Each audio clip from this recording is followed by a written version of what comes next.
Set Phasers, a highly illogical Star Trek podcast.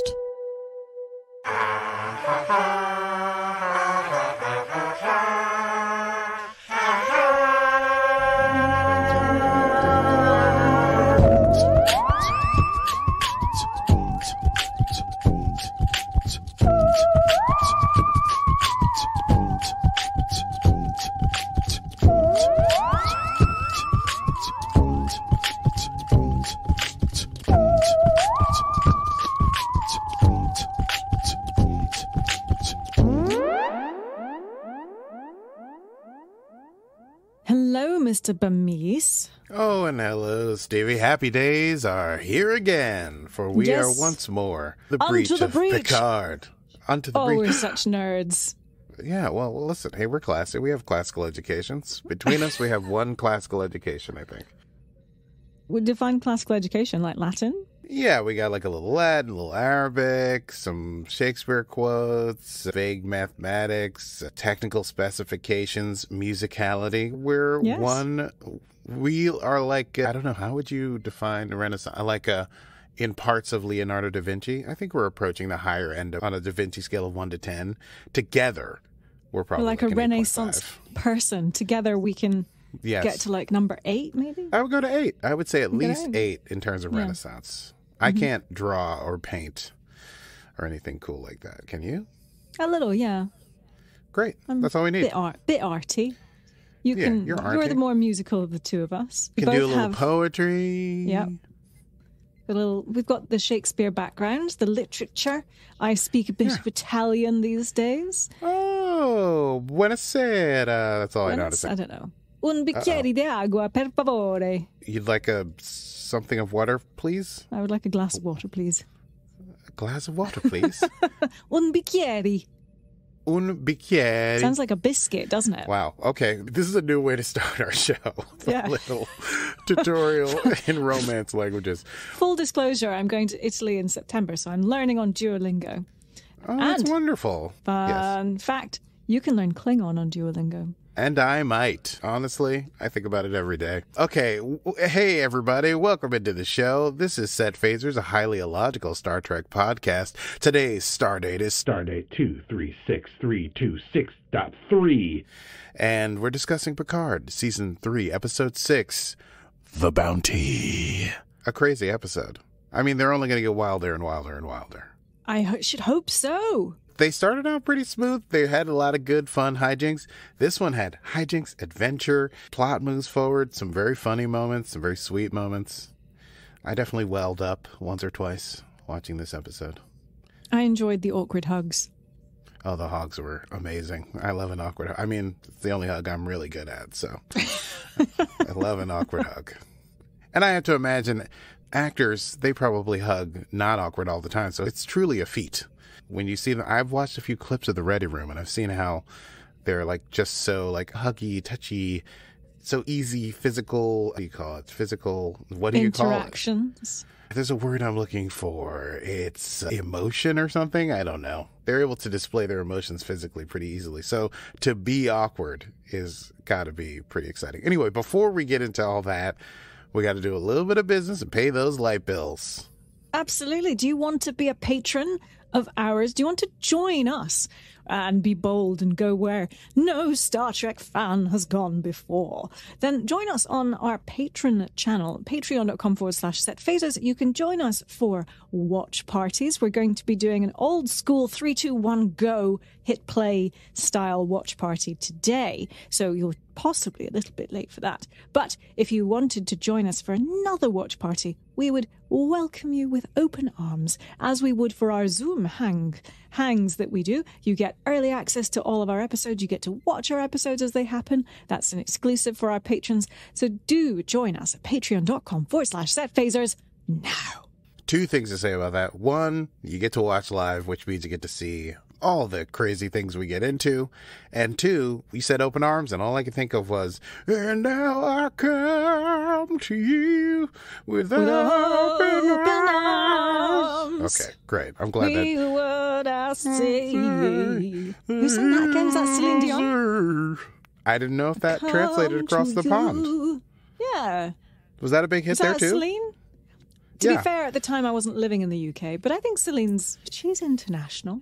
You're right. What was I even thinking? And that was around the time the Titanic theme came out, so I would think so. I think that's fair. Oh, interesting. Should we get to run it down? Probably. Let's do that instead.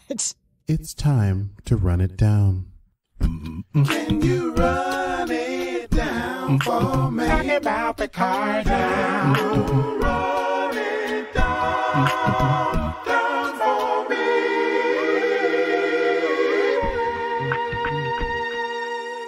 Yeah. Star Picard.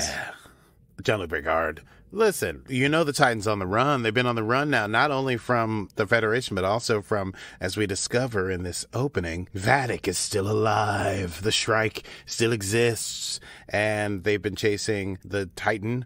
But the Titan's been dropping decoy transponders, which everyone keeps flocking to. So they've been staying ahead of both of their pursuers, but we get to see that Vadic is still alive and is extremely frustrated and is yelling at their crew and makes mention of their changeling brothers and sisters who have to keep their faces on until the day that they succeed in taking down the Federation.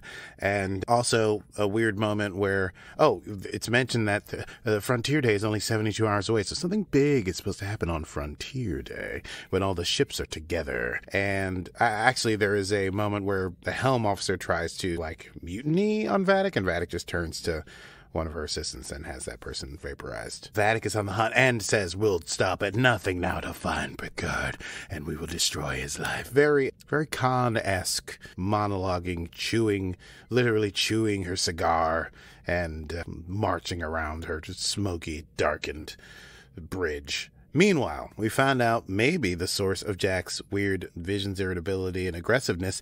He has been diagnosed by his mom with Irumodic syndrome, which is something he inherited from Jean-Luc Picard. Oh, just saying that reminded me that I feel like I always thought that Q called Jean-Luc Picard, but I guess he always calls him Jean-Luc. But Vadic does call him Picard. Yes, I knew you were going to enjoy that. I was going to bring that up today, but you got there. Find me Picard. Okay, so, yes, Jack has Irumodic syndrome. Picard goes to talk to him at the 10 Forward Avenue holodeck program. They have a little drink. Jack is swallowing, and he says, I could just be broken, or I could be like those Japanese teacups. I don't know if people know about that thing, but when there's I don't know how often or frequent it is, but I recently almost read an article about how when these beautiful Japanese teacups break, when they put them back together, instead of using glue, they use gold. So they put back together all their cracks. So they have that conversation. Jack's sort of like, hey, I got many decades yet to live, and who knows what's going to happen with my mind. He storms off. Picard finishes up his drink, and then Seven calls to say that they have arrived. Who is they? Air quotes. None other than Worf and Raffi Musiker, who beam in. Remember, we saw them at the end of the last episode. Worf says it's been 11 years, 5 months, and 4 days since last he and Picard were together. It's good to see everybody, including Riker, who doesn't really understand this new pacifist Worf, but is still glad to see him. A little bit of an issue when Worf refers to the Chateau Picard bottle that Picard sends him every year as a tart, like ale or something. He's like, it's quite tart. I guess it's got nothing on blood wine. Meanwhile, they go into a meeting, and Shaw is present at that meeting in the meeting room, and Worf explains the whole thing with the changelings and the things that we know from the last episode. They've infiltrated Starfleet, and they stole what I call the worm anus technology from Daystrom, but that was a cover-up to show what they truly had stolen, which no one knows, and they have to go to the Daystrom Institute station, which is different than the Daystrom Institute, which is on Earth. Daystrom Station is where apparently they keep all the weird, strange, curious weaponry and other weird things when we get there. So, what we saw when Vadic was flying around in the Shrike, and we saw a flash of the Daystrom Institute. What did we see exactly if there's the Daystrom Institute station? I'm all confused about where things are with regard to Daystrom. I don't know that there was always a Daystrom station, but I'm guessing because Daystrom Institute is on Earth, it just wouldn't make sense for them to have been able to infiltrate Daystrom Institute, and that's where there's a lot of scientists. But this Daystrom station is just a floating space station with a lot of terrifying technology on it. Okay, so what Vadic had was the weapon from Daystrom. The station. Okay, and that's why it said Daystrom Institute on it. Yeah, because maybe it was developed at Daystrom Institute, but it's held at the station. Okay. That's my theory. Thank you. I That's just what I'm wanted to sticking with clear right up now.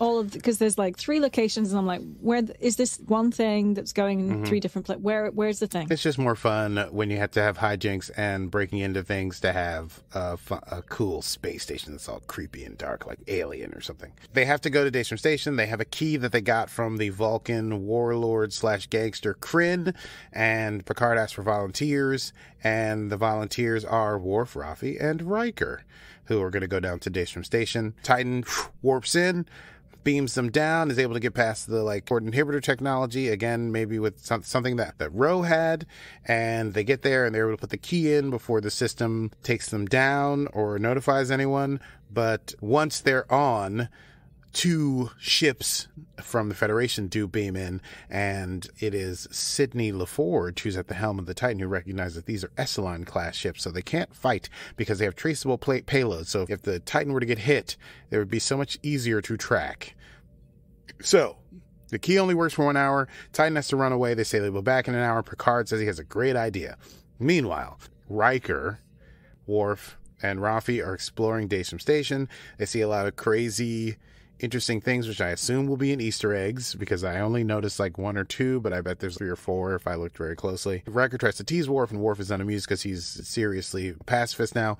There's a holographic crow, and then my goose flesh bumped out on my arms as I saw it, for I knew this would be the moment we have spoken of since episode 1. There's music, and I guess Riker has perfect pitch because he's F sharp. And I was pretty positive his pitch was completely off. Yeah, I have no idea. I didn't check it, and I don't have perfect pitch. But why would they be off? You think they would make sure? I don't know. I just felt there was a difference between the footage versus the way he did it. I was like, oh, they're in different pitches. It was weird. He was like, F sharp, A and C sharp. What?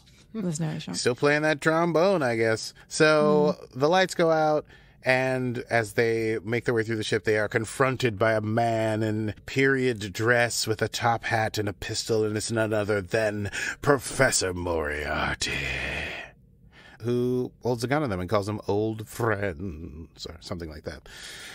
Meanwhile, the Titan heads to the Fleet Museum on circling Athen Prime.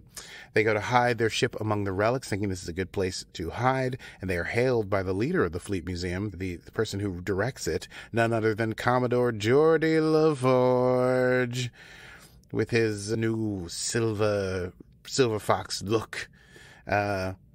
And LaForge is, you gotta turn off all your systems, and he beams aboard with his daughter Alondra, played by, I am pretty sure, his actual daughter. Micah Burton.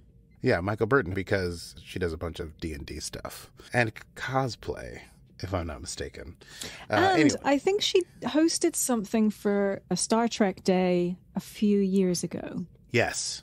So she shouldn't be Wasn't she on unfamiliar. a red carpet? Red carpet. Wasn't she doing cutaways with somebody? Can't remember.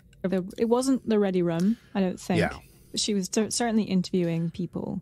Yeah, it was Star Trek Day, but it wasn't Ready. It was Yeah, it was during the pandemic, and she was interviewing folk. I forget quite why. Yes. It was nice to see Michael Burton playing her actual father's daughter and sister to Sydney. Apparently, Alondra seems to be more in the Geordi, engineering brain kind of type, and so is hanging out there on the ship. Anyway, so Geordi comes along. The awkward hugs that we mentioned earlier occur as Geordi is confused as to whether he should shake his hand or whatever, because obviously Geordi and Alondra know that Picard is public enemy number 1. And then LaForge says, Picard, we got to talk, and they walk off, and then Jack and Sydney bond over the air quotes warm greetings that they have had with their father, something they have in common. Oh, we got something in common. It's not a song, but it seems like the right vibe. Geordi and Picard talk, and Picard is trying to sell Geordi on coming along on this adventure, helping them disguise their transponder, yada yada. And Geordi he won't do it because he wants to protect his family, and so he resists Picard's plan. He's like, when we were young and I ran into danger with you, it didn't matter to me, but now I have my family and I can't help. And also, I can't make new transponder signal for you because all the new Starfleet ships are fully integrated, meaning that they can talk to each other over distance. So the Titan, not being so, is a beacon, which then leads Picard to realize, oh, that's how they've been able to track us when we showed up at Daystrom Station, and so on and so forth. Meanwhile, on Daystrom Station, the two ships that showed up, the USS Sternbach and the Cole, they have security officers doing a sweep of the station looking for the intruders that might be down there. The team pinned down by Moriarty, who is shooting at them and saying oblique things to them, and the music is still playing. And then Riker recognizes the music after putting it together with his perfect pitch.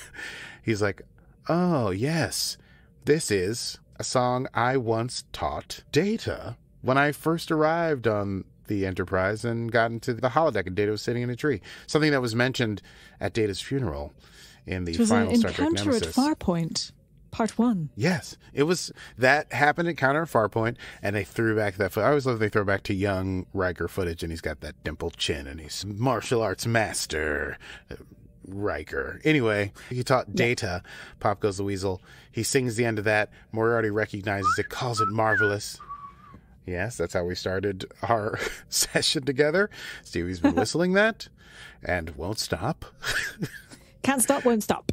Can't stop, won't stop, Pop Goes the Weasel. So they go past, they get her granted access to a special location, and they discover a new android thing. It's Data, but he's old, and he is the station's security AI. Duh. So, you don't have to play it. That was my little thing there. Geordi, meanwhile, on the Titan, continues to refuse Picard. Meanwhile, Jack and Seven had a little moment because they're in this ship museum and they're looking at all these ships, and Jack recognizes the Kirk's Enterprise and the Defiant, which is the ship that was used in the Dominion Wars in Deep Space Nine, and also Voyager, which causes Seven to, and they play the theme, so beautiful. That I won't go into a weird story about how I used to sing pie on that because we used to eat pie, me and my friends, when we watched Voyager, did Voyager rewatches.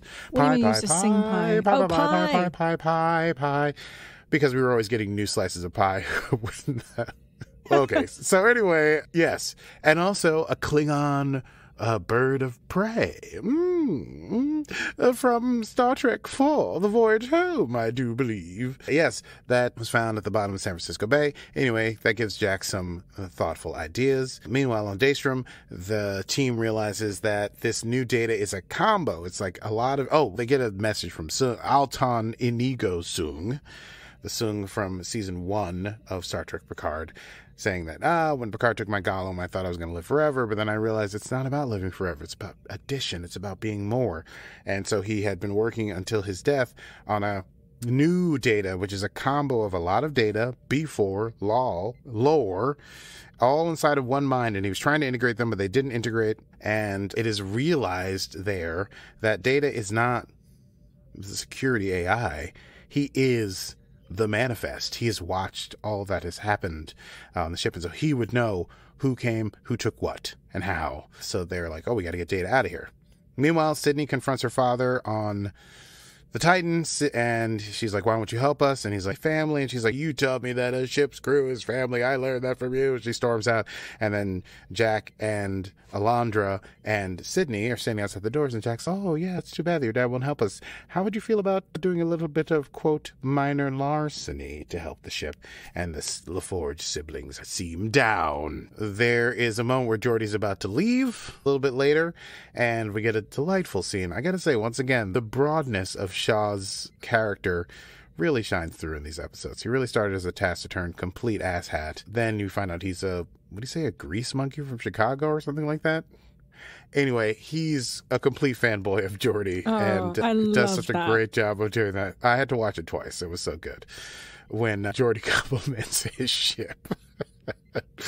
Anyway, that was a very fun moment. But as they're having that moment and Geordi's about to leave, the Titan experiences a bunch of electromagnetic bursts as part of the ship go in and out of the visual spectrum. And Geordi and Picard realize that their kids have perhaps stolen the cloaking device from the Klingon warbird. So now the ship is warped and alarms have been set off, and now people are going to be coming after the Titan. So Picard is able to impress upon Geordi the need to help. And so Geordi's like, fine, I'll go to engineering. And he goes into engineering as Sydney and Jack are trying desperately to get this cloaking device to integrate with the ship and doing a terrible job. And Geordi says, I'll do it. I know how to do it. But then he tells Jack, stay away from my daughter. Which is a guarantee that they won't stay away from each other. How's that? You'd think. Team on Daystrom manages to free the android. The Titan gets their cloak up. They warp back to Daystrom Institute. They cloak. The teams from the Sternbach and the Cole have converged upon the lab door that the team is in. Titan contacts the crew. They're like, we can get you out in a couple minutes. We have to uncloak in order to do that. Riker's like, I'm going to hold them off. He takes a phaser and he takes on the teams that are breaching the doors, giving enough time for the rest of the team, that is Worf, Raffi, and air quotes here, Data, new Data, or as I like to call him, old Data, because he looks old and it's nice, to beam out. However, Riker is captured because he's shot in the back with a transport inhibitor, so he's unable to get out. Meanwhile, on the Titan, they arrive. Geordi and Worf have their reunion, and then Geordi sees Data. And I wrote here in parentheses, Aki cries. Geordi is able to bring Data around, but he is also talking to Sydney about how he's like, actually, I'm proud of you. You understood something that I wasn't able to grasp. So there's a nice little father-daughter understanding there. And Picard and Beverly and everyone comes in to see Data awaken, and Data comes around, but he's still an unintegrated personality. So there's all these persons. So he goes through like Data and maybe B4, I think, at one point. And then definitely he does the little sneer that is lore. But they ask him, hey, what did Vadic and them take from Daystrom that wasn't the anus technology? And he gets stuck in a loop saying, Picard, Picard, Picard. But then they eventually find out by looking at the manifest that it is Picard that they stole. Picard's organic body remains. What are they going to do with that, I wonder, these changeling shapeshifters? And then finally, we see Riker getting beat up at the Daystrom. They're trying to get the information. Where's Picard? And he's like, I'll never tell you. He's got his cool quips, and he's like, how much goo do they pour into you, you loser? And then the interrogator brings out their pew-pew, and instead of firing on Riker, they pew the other officers in the room, and then shift to become a gleeful Vadic. I did the inhale thing.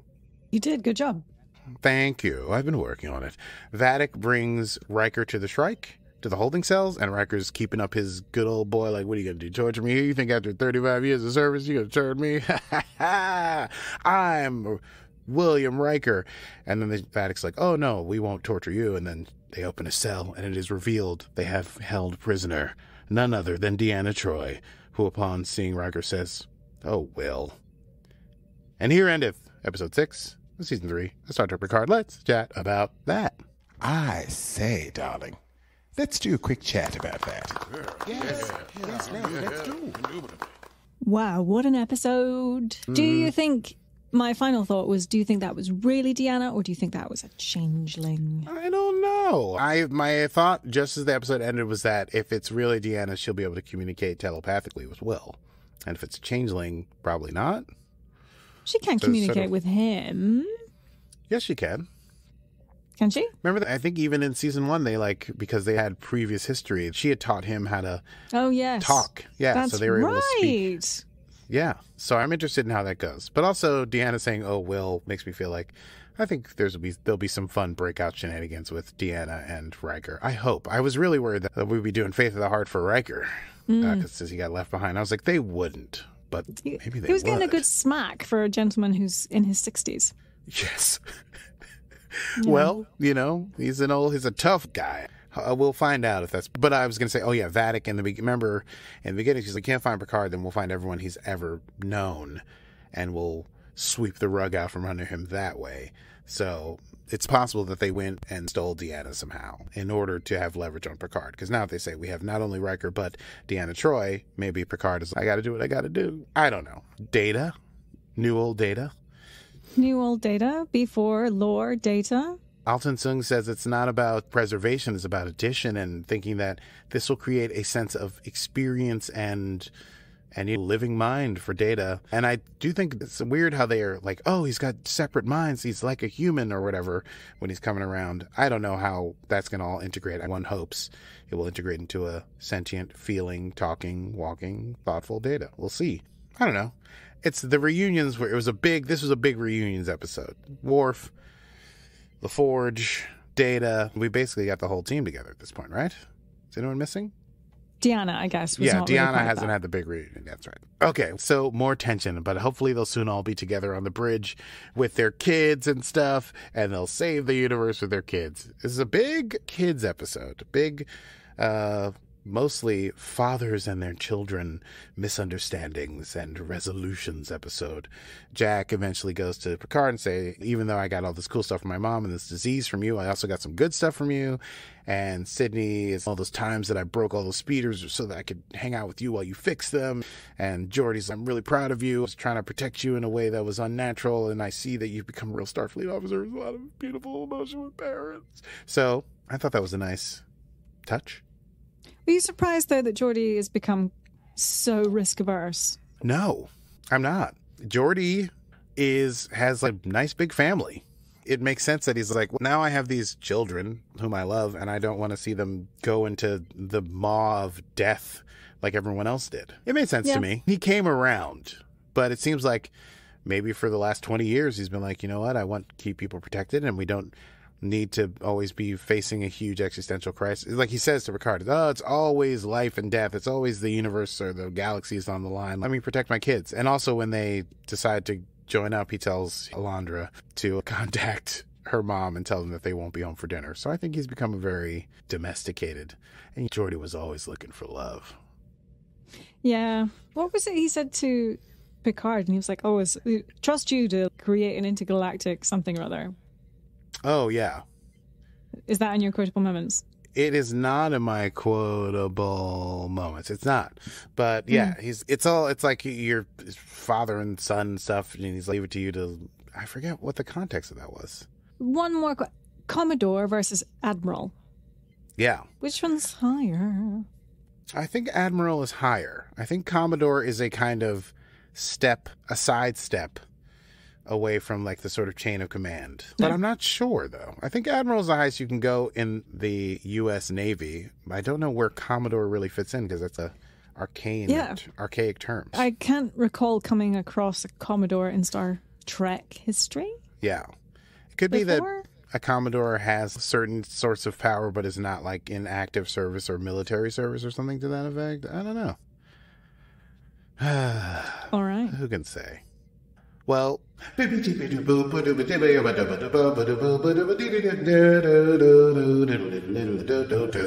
hello and welcome back to the Set Phasers Desk. We go immediately to Easter eggs. Stevie, hello, how's it going out there? Well, hi there, Rocky. It is good. We are out here in space, of course, on the set of Star Trek Picard Season 3, Episode 6, The Bounty. And we have a plethora of Easter eggs for you. This was just an episode kind of went beyond Easter eggs. Like, it was more than just things in the background. There were things that were right in front of you. We had Moriarty, we had the Crow with Data, we had footage throwing back to Encounter at Farpoint. And obviously the name of the episode telegraphs out the biggest Easter egg, which reveals the plot of the episode. The Klingon bird of prey known as the HMS Bounty. But anyway, so to me, this whole episode transcends the concept of fan service as it typically exists as tactile things in the Trek universe as far as Easter eggs go. So, I don't know, I had a lot of fun with it. So obviously we had HMS Bounty, originally featured in The Search for Spock and The Voyage Home. Of course, when Kirk and the crew stole this bird of prey in The Search for Spock, it wasn't yet called the Bounty. Bones gave it that name in The Voyage Home as a result of a fine sense of historical irony. In real life in 1789, people did organise a shipboard mutiny against William Bligh on a ship called the Bounty. Oh, maybe that HMS is that historical irony. There you go. Jack's Captain Kirk fandom. We had two fanboys in this episode, Captain Shaw and Jack for Captain Kirk, which is quite funny if you think about it, because growing up, us TNG fans were obviously thinking that Picard was the best captain, And yet our parents were like, well, Kirk was the best captain. So I think it's quite the irony that Jack Crusher, Picard's son, thinks that Kirk was the best captain. Yes. Is not lost on me. Loved that. I agree with that, yes. Also, Jack's got some Kirk in him. He's very slouching in that captain's chair. Yes, 100%. So that was quite fun. Okay, Kirk's body on the Daystrom Station, obviously. So when Riker and Worf enter the Hall of Easter... It's literally a Hall of Easter eggs. It is a Hall of Easter eggs, yes. Yeah. Including another version of the Genesis device and a genetically modified attack tribble. That was quite a moment. I did enjoy that. That was very weird to me. I was like, ah! Yes. We do get a shot of Kirk's remains, which actually I missed, so I need to go back and watch that again. Did you see it? Yeah, glance. I think I was too much of everything that we were seeing, and the Genesis device was like a big one for me, because I was like, oh, I recognize the Genesis device. Yes, we see his remains, but I didn't really see them. Yeah. Now, this means that Section 31 literally dug up Kirk's dead body on Viridian 3 after Picard buried him there at the end of Star Trek Generation. That's what it must mean. It must, yeah. Which is creepy, but also symbolically relevant to the story of the Next Generation crew. Kirk's body and what was left of the Enterprise D were both left on Viridian 3, which in 1994 signified the end of two eras. The original cast, and also the original cast was no longer part of Star Trek in the mainstream, but also the heyday of TNG was over because the Enterprise D was over. Yes. So they're being very clever. Either that, or we're reading too much into this. Now, so we had the Easter eggs in Daystrom Station, and then we had the Easter eggs of all the ships that Seven went through. So we had the Enterprise A, the Voyager, the Defiant, and the USS New Jersey. Yes, the USS New Jersey. Have we seen that before? We probably have. I didn't Google it. It could be anything. Wait. It could be. There must be some sort of significance. Yeah, I'm not picking it up, but I'm sure people are screaming at their phones right now, telling us where it's from. Of course, no doubt. I mean, I didn't pick up on it, yes. Okay, so Data. Obviously, Riker waxes poetic about the Easter eggs relating to Data on the Daystrom Station, the tune that he shared decades ago with a dear friend, one who dreamt of crows, aspired to thwart Moriarty, and somebody who couldn't whistle worth a damn. Yeah, and obviously the retro footage. So during this trip down memory lane, the purpose of Data's journey is made clear. Holmes couldn't die because the public demanded he be brought back. Now, this is in real life. Arthur Conan Doyle had to bring him back and created this ridiculous brought back from life thing. Yes. And Data's journey clearly wasn't over until he became properly human either. Wowie, wowie, wowie, wow.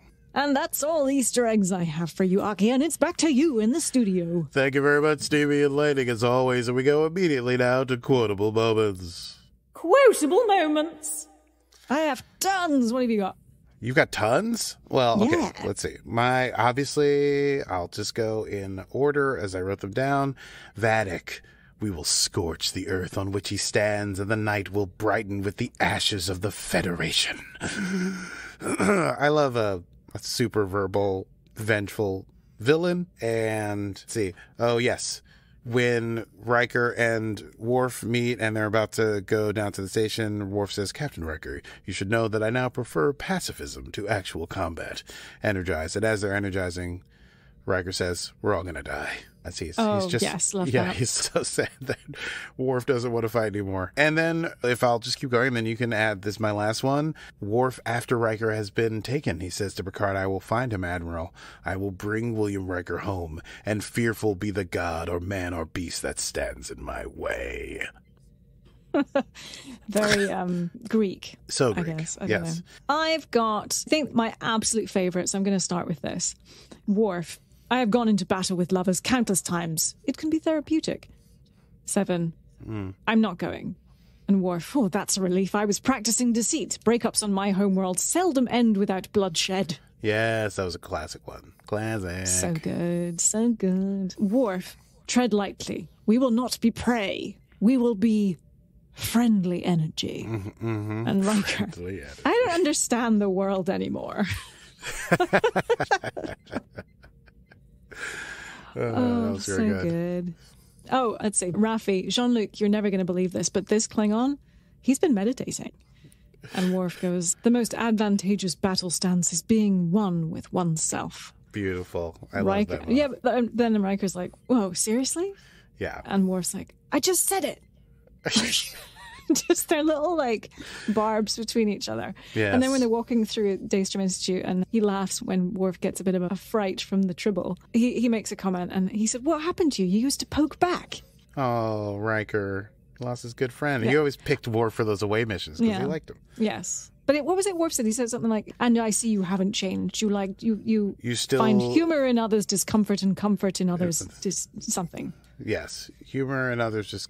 Wait, no. Something like that. Humor in others just comfort and something before Comfort that. and... It was like you still find something in it, humor in others discomfort. It was. It was a good poetic turn of phrase. But then, after Riker's been taken, Worf is like, all bets are off. Fearful be the god or man or beast. Maybe, I think, come the end of the series, they'll return to barbs. Back to back. Their barbed remarks. Fighting changelings or something. Obviously, Worf still fights. He threw down to save Raffi. Chop that guy's head off.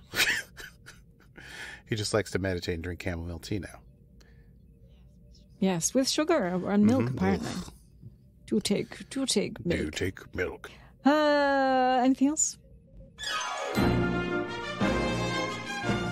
Next time on Set Phasers. Yes, next time on Set Phasers, we'll talk about episode 7 of season 3 of Star Trek Picard, entitled, get this, Dominion. So hopefully we'll get to figure out what's going on with these changelings. If you have enjoyed this episode of Set Phasers, you can find all of our back episodes wherever you get your podcasts. We've covered all the episodes of Star Trek Discovery, Star Trek Picard, Star Trek Lower Decks, and Star Trek Strange New Worlds, the season from last year. And oh, what a thing that is. If you want to catch up, you can catch up with us, and then you can be up to date, and you can catch us wherever we drop episodes every Monday, as long as I am in my right mind between Thursday and Sunday, and you can get those wherever you get your podcasts. And you can also you could what do you do the thing you not rate, you can leave a review, a comment, review, I don't know what it's called. You just sure, or share with a friend. Share with a friend. If you have nerdy friends, do that. Just your Star Trek friend, be like, hey, have you checked out this podcast? Pretty sweet. It's fun. And of course, if you want to join us on our mission and go with us where nerds go, then join us on patreon.com/setphasers for Zoom hangs, watch parties, exclusives, behind the scenes, and more at patreon.com/setphasers. Yes, indeed. And you can find us on Instagram and Facebook with Set Phasers Podcast. Meme game strong. So strong, in fact, that people are stealing from us without giving us credit. By us, I mean Steven. They are. Yeah. I know. I called them out on it, and they actually finally tagged me. Oh, that's nice. Okay, cool. Thanks. All right. Steelers. Anyway, that's it from us. Until next time, I am Stevie Manns. And I, too, have a knack for poetic drive-by observations. And this has been Set Phasers, a highly illogical Star Trek podcast. Computer! End program.